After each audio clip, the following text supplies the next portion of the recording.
Everyone सम्पूर्णमा शुभ प्रभात र आज चाहिँ अप्रिल 27 अहिले चाहिँ 8:44 गइसकेको छ र म चाहिँ विद्यालयको लागि निस्किसकेको छु र आज मेरो साथमा मेरो भान्जा पनि हुनुहुन्छ। Hello hi good morning.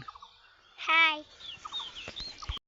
अहिले चाहिँ ठ्याक्क भन्नुपर्दा हामी चाहिँ घरभन्दा माथि आइसकेको छौँ र आजको वेदर चाहिँ एकदम कुल नै छ। बादलहरू लागिरहेको छ, अलि शीतल शीतल महसुस भइरहेको छ।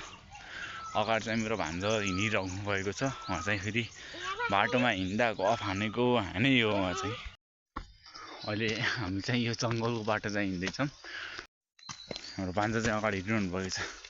कस्तो लागिरहेको छ बाबु हिँड्दा? यहाँ राम्रो लागिरहेको छ। अनि गाडीमा जाँदा मजा कि हिँडेर जाँदा मजा त? हिँडेर जाँदा मजा। हिँड्दा के हुन्छ र? मजा आउँछ।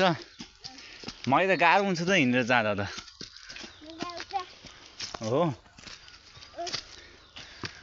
अनि हाम्रो स्कुल जाने बाटो कस्तो छ अरे?